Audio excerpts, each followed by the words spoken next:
Hello students, फतेह education के YouTube channel में आप सभी का स्वागत है। आज की इस वीडियो में हम पशु परिचर का जो पार्ट बी का सिलेबस है पशुओं से संबंधित, उसमें से आज हम स्वस्थ और बीमार पशु की पहचान करने वाले जो लक्षण हैं उस वाले टॉपिक के बारे में डिस्कस करने वाले हैं।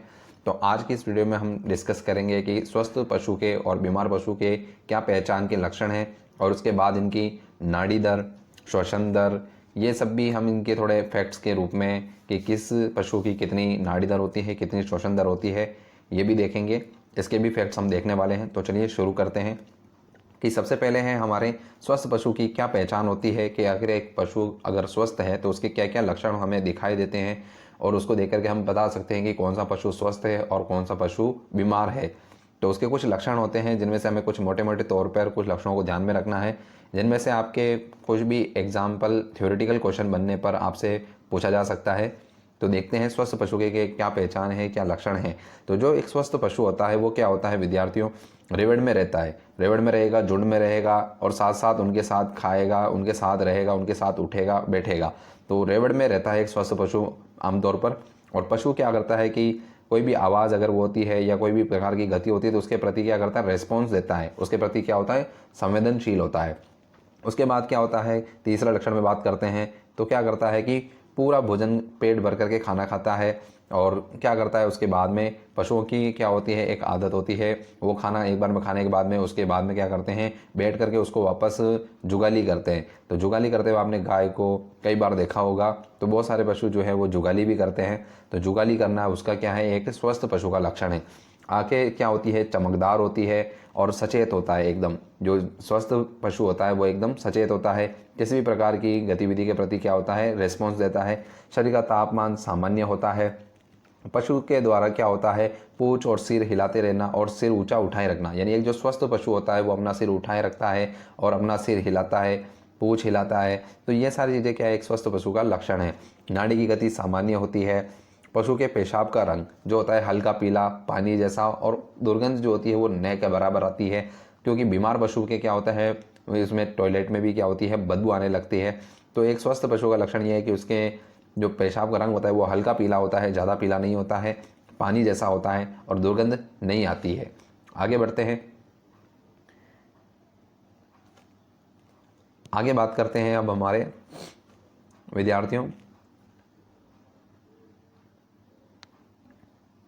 इसमें हमारे जो अगला लक्षण है इसका, पशु का ठीक तरीके से गोबर करना, गोबर का ढीला होना, उसका रंग गहरे भूरे रंग का होना, यानी जो पशु का मलमूत्र है वो क्या होता है, ठीक तरीके से कर रहा है, उसमें किसी प्रकार का पानी की मात्रा ज़्यादा नहीं है और ढीला है, रंग भूरे रंग का है, हरे रंग का, बहुत ज़्यादा गहरे रंग का नहीं है। पशु के द्वारा सामान्य प्रकार से दूध का उत्पादन करना भी उसके स्वस्थ पशु होने का लक्षण है। श्वसन क्रिया सामान्य होती है, गति सामान्य होती है। पशु के नथुने नम और नासारंध्र से किसी प्रकार का गाव या स्राव, बहुत से बीमार जो पशु होते हैं उनके क्या होता है, नासा द्वार से क्या होता है कि स्राव बह रहा होता है। आपने कई बार गायों में, भैंसों में, इनमें देखा होगा। तो जो स्वस्थ पशु होता है उनमें किसी प्रकार का स्राव जो होता है, किसी प्रकार के स्राव का सिक्रेशन नहीं होता है। पशु की त्वचा मुलायम, चमकदार, लचीली होती है। पशु का सामान्य तरीके से चलना, उठना, बैठना, चरना, ये सारे सामान्य पशु के लक्षण हैं। फिर और आगे बढ़ते हैं, पशु की आवाज़ सामान्य होना, यानी एक जो स्वस्थ पशु होता है उसकी आवाज़ भी सामान्य होती है। आगे बढ़ते हैं कि इसके जननांगों से क्या होता है विद्यार्थियों, किसी प्रकार का जो स्राव होता है जननांगों में क्या होता है, इनके योनि द्वार से, मल द्वार से भी क्या होता है, किसी न किसी प्रकार का स्राव का जो है वो निष्कासन नहीं होता है। तो क्या होता है, पशु सामान्य स्वभाव का होता है। तो ये सारे लक्षणों के आधार पर हम बता सकते हैं कि जो पशु है वो स्वस्थ है या नहीं है। इसके बाद हम देखते हैं कि अगर कोई पशु बीमार है तो उसके क्या लक्षण होते हैं, उसकी क्या पहचान होती है। तो आगे बढ़ के डिस्कस करते हैं कि कोई अगर बीमार पशु है तो उसके क्या क्या लक्षण हमें दिखाई देते हैं। तो देखते हैं, पशु को जो होता है वो रेवड़ से अलग रहता है, मुरझाया हुआ रहता है। कोई भी अगर बीमार होगा पशु तो वो रेवड़ से अलग अलग थलग दिखाई देता है। कोई भी बाह्य संवेदक यानी किसी भी प्रकार के बाह्य उद्दीपक के प्रति क्या होता है, संवेदनशील नहीं रहता है, कोई प्रकार का रिस्पॉन्स नहीं देता है, सामान्य स्वभाव तो होता ही नहीं है, भोजन को खाने में भी रुचि नहीं होती है और किसी प्रकार से क्या करता है, उसके ताप में कमी भी हो सकती है या अधिक भी हो सकता है। सामान्य से जो तापमान है उसका अधिक या कम भी हो सकता है। आवाज़ में परिवर्तन होता है, जननांगों से मवाद या खून का स्राव निकलता है। तो जननांगों से क्या होता है कि अगर कोई पशु बीमार है तो उसके किसी न किसी प्रकार के स्राव का सिक्रेशन भी हो सकता है और मवाद भी निकल सकता है। पशु लंगड़ाते हुए चलता है, उठने बैठने में तकलीफ होती है पशु को। तो ये सारे हमारे क्या होते हैं विद्यार्थियों, ये हमारे एक बीमार पशु के क्या क्या लक्षण हो सकते हैं, तो हम उसके बारे में डिस्कस कर रहे हैं। आगे बढ़ते हैं। कुछ और लक्षण जो है इनके क्या क्या हो सकते हैं। नाड़ी की गति सामान्य से या तो अधिक होती है या कम होती है। पशु के पेशाब का रंग पीला या लाल रंग का होना। पेशाब या मूत्र में क्या होती है, बहुत ज़्यादा दुर्गंध भी आने लगती है। दुग्ध के उत्पादन में तो कमी होगी ही और गुणवत्ता में भी क्या होगी, गिरावट हो जाती है। पशु कान, सिर, पूंछ या कम या बिल्कुल भी हिलाना बंद कर देता है और सिर नीचा करके बैठा रहता है। पशु द्वारा श्वास लेने में कठिनाई भी महसूस हो सकती है या खांसी या उसके किसी प्रकार की दुर्गंध भी आ सकती है। पशु द्वारा जुगाली न करना या लार गिराते रहना। तो बीमार पशु क्या करता है, जुगाली करना भी कम कर देता है और मुंह से लार गिराते रहता है। पशु के नथुने शुष्क हो जाते हैं। जो पशु के नाक के नथुने हैं वो क्या होते हैं, वो भी क्या होते हैं, शुष्क हो जाते हैं और उनसे नासातंत्र से क्या होता है, गाढ़ा खून निकलना या इस प्रकार के एक अन्य प्रकार का स्राव निकलना, ये भी देखा जाता है बीमार पशुओं में। पशुओं की त्वचा जो होती है वो मोटी, सूखी, चमकहीन हो जाती है, यानी उसमें किसी प्रकार की कोई चमक नहीं रहती है। पशु की आंखों द्वारा तरल गाढ़ा पदार्थ बहना और कम चमक होना। आंखों में भी कमी आ जाएगी उसकी चमक में और गाढ़ा पदार्थ बहता है। पशु का गोबर का रंग, मात्रा, गंध में भी परिवर्तन हो जाता है। तो इस प्रकार के परिवर्तन हमें कुल मिलाकर के एक बीमार पशु में दिखाई देते हैं, जिनको देख करके हम बता सकते हैं कि जो पशु है वो बीमार हो रहा है या उस पर किसी प्रकार की बीमारी से ग्रसित है। इसके बाद हम बात करते हैं आगे हमारे कि पशुओं का जो ताप होता है, शारीरिक ताप, वो कितना कितना होता है कुछ इंपॉर्टेंट पशुओं के। ये जो हमारा कंटेंट है विद्यार्थियों, ये एनसीईआरटी की किताब से लिया गया है, उन्हीं से हमारे नोट्स तैयार किए हुए हैं। तो ये ऑथेंटिक डाटा है, ऑथेंटिक फैक्ट्स हैं, तो आप इनको याद रखना होगा। थोड़ा सा आपको फैक्ट्स को आप इनकी विश्वास करके याद रख सकते हैं। तो पशुओं के शरीर का ताप क्या होता है, या तो उनके मलाशय में रख करके थर्मामीटर को ज्ञात किया जाता है या फिर उनके योनि भाग में रख करके थर्मामीटर को इसका शरीर का तापमान ज्ञात किया जाता है। मनुष्य में भी मुंह में रख करके या बगल में रख करके हम थर्मामीटर को शरीर का ताप नोट करते हैं। तो जो शारीरिक ताप है वो पशुओं का इस प्रकार से मलाशय या योनि में रख करके थर्मामीटर को ज्ञात किया जाता है। कुछ पशुओं का ताप देख लेते हैं। एक होगा इनका क्रांतिक ताप, जिसको क्रिटिकल ताप भी कहते हैं, और एक होगा औसत ताप। दोनों देख लेते हैं। कुछ पशु हमारे एनसीईआरटी की बुक से इनका डाटा लिया गया है, देखते हैं। पहला नंबर पे हमारे गाय या भैंस में जो होता है इनका औसत ताप जो होता है वो 38.5 डिग्री सेंटीग्रेड होता है और फ़ारेनहाइट के अंदर बात करें तो 101.5 फ़ारेनहाइट पे होता है। और क्रिटिकल ताप की बात कर रहे हैं तो ये 39.5 डिग्री सेंटीग्रेड होता है और फ़ारेनहाइट में 103.5 डिग्री फ़ारेनहाइट होता है। भेड़ के अंदर बात करते हैं तो ये 39 डिग्री औसत ताप होता है, 102 डिग्री फ़ारेनहाइट में होगा और 40 डिग्री और 104 डिग्री फ़ारेनहाइट में होगा आपके। तो ये ताप आपको दोनों में पूछा जा सकता है। फ़ारेनहाइट को चेंज करने का फॉर्मूला भी होता है, तो उसमें आप क्या कर सकते हैं, एक टेम्परेचर को याद रख के इसे डिग्री सेंटीग्रेड में याद रख लीजिए और इसमें आप उसको फ़ारेनहाइट में कन्वर्ट कर सकते हैं। इससे आपको दोनों तापमान याद नहीं रखने होंगे। अगर आप याद रख सकते हैं तो डायरेक्ट याद भी कर सकते हैं।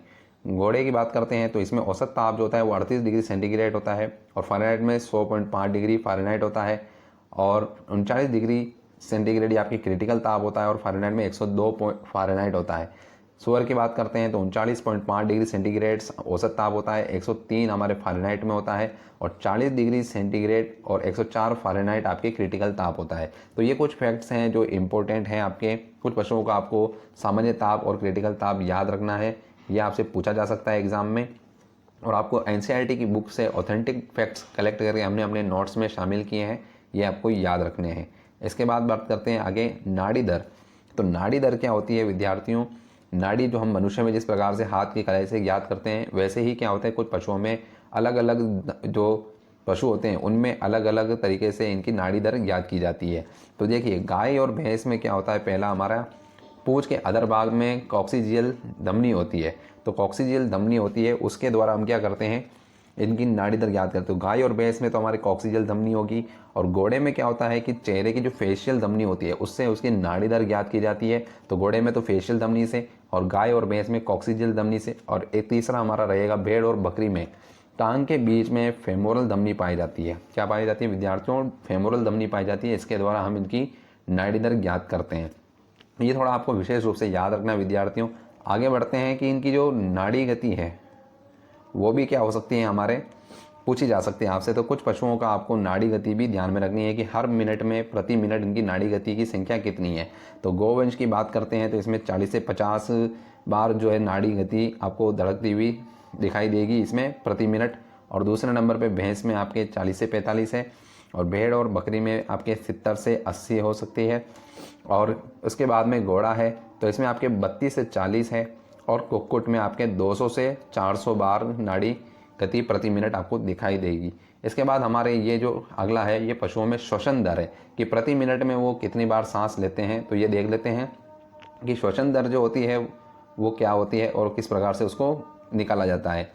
तो श्वसन दर जो होती है विद्यार्थियों हमारे, इसमें क्या होता है कि पशु के सिर के ऊपर नाक के यहाँ पर हम क्या करते हैं, हथेली रख करके उसके सांस लेने के आधार पर उसकी क्या करते हैं, हम श्वसन दर को ज्ञात करते हैं। या पशु की कोख को उठने या गिरने से गिन करके भी हम कि जितनी बार उसके श्वसन के दौरान कोख ऊपर हो रही है नीचे हो रही है उसको ध्यान में रख के भी हम उसकी श्वसन दर को ज्ञात कर सकते हैं। इसमें देख लेते हैं कि कुछ जो प्रमुख हमारे पशु हैं उनकी श्वसन दर कितनी कितनी है। तो प्रति मिनट हम श्वसन दर ज्ञात करेंगे। तो गौवंश में जो है हमारे 20 से 25 बार प्रति मिनट श्वास लेता है। भैंस के अंदर बात करते हैं तो 16 से 18 है। भेड़ या बकरी में बात करें तो 12 से 20 है विद्यार्थियों। और घोड़े में बात करें तो ये 8 से 16 बार है। और कुक्कुट में हमारे 15 से 30 बार है। तो इस प्रकार से हमारे श्वसन दर, नाड़ी गति, या फिर किस प्रकार से हम इनके शरीर के तापमान की जो संख्या है आपसे फैक्ट्स के साथ आपसे पूछा जा सकता है। मिलान वाले प्रश्नों में भी आपसे पूछा जा सकता है। तो कुछ विशेष रूप से कुछ तथ्यों को आपको याद रखना है। आपको अगर हमारी ये द्वारा दी गई जानकारी अच्छी लगती है विद्यार्थियों और हमारा कंटेंट आपको समझ आता है तो वीडियो को लाइक करिए, चैनल को सब्सक्राइब कीजिए, और हमारे प्ले स्टोर पर फतेह एजुकेशन नाम से जो ऐप पब्लिश हो चुका है उसे डाउनलोड कीजिए। और इसी के साथ धन्यवाद। जय हिंद।